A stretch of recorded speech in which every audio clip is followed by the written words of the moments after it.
Hello, everyone. I'd like to share with you a little bit about what God's teaching me.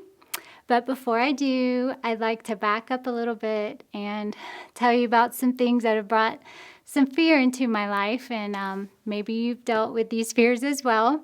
Every time I hear that the governor has a big announcement to make, I dread the announcement before he even makes it. I'm like, oh no, what is it going to be? What's going to happen?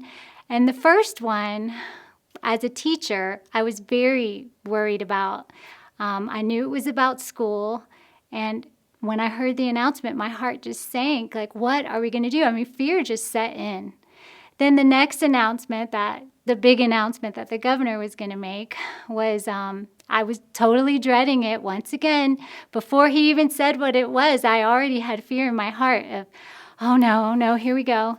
And so then it was like, you can only be with 10 people or less. And it wasn't so much 10 people or less. It was more about this virus must be really bad. I mean, 10 people or less, this is just, bringing more fear into my life. Well, the third big announcement that my daughter actually told me about, because I was trying to avoid these big announcements, but my daughter said, Mom, there's a big announcement coming. You need to watch. Already dreading it, already having fear in my heart. And I watched it, and then it was a stay-at-home order. And I don't know, the fear just took over. But this is where God stepped in. And I don't know if you guys get the emails about our monthly reading plans, but the one that we did, the most recent reading plan we did was called, well, I don't know exactly what it was called, but it was about dangerous prayers, praying dangerous prayers. And I don't know, after I did all the days that were required of the reading plan, I was like, this was written for me. It was totally written for me. And God just was speaking to me the entire time. And the questions that came up were, can you trust God? Do you trust God? And I wanted to say, yes, of course I do. Well, then why are you dealing with this fear? And that is when the verse that went along with this reading plan was Psalm 34:4. And it says, I sought the Lord, and he delivered me from all my fears. Well, a word stuck out to me, and you might think it would be deliver. That wasn't the word. Or fear, which is what I was dealing with. That wasn't the word. The word that just stuck out to me, I mean, it was so big, sought. I sought the Lord, and he answered me. He heard my cry. I sought the Lord. Well, I started thinking about the word sought, and I thought, Wendy Ames, are you seeking God? Are you searching the scriptures? I mean, I know he's good. I know he's faithful. I mean, he has been all along in my life. So why not now? Why wouldn't he be now? And so it just really hit me, and it just brought me to the point where I'm like, okay, I need to refocus. I'm focusing on all this fear that's going on in the world right now, all this fear, instead of focusing on who God is. I want to seek him. I have to daily seek him and see what he has for me. Remember his promises. Remember how good he is to me. Remember how faithful he is to me. So Psalm 34:4, I'm just clinging to that verse. I sought the Lord. If I seek after him, he will deliver me from the fear that I have because I'm looking towards him and how good he is.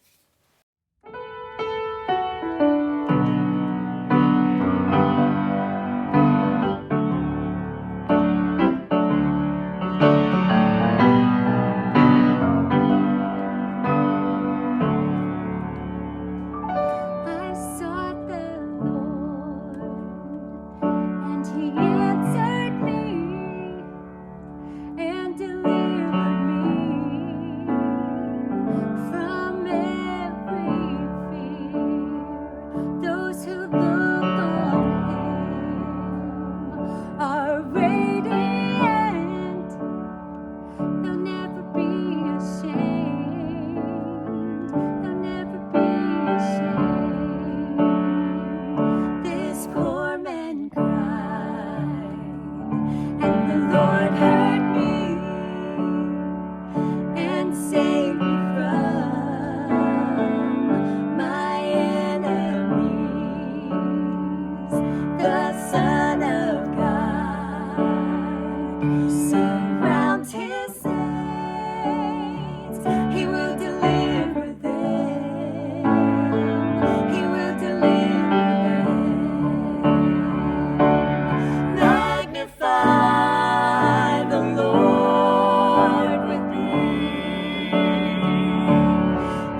exalt his name forever. Oh, taste and see that the Lord is good. He'll give you everything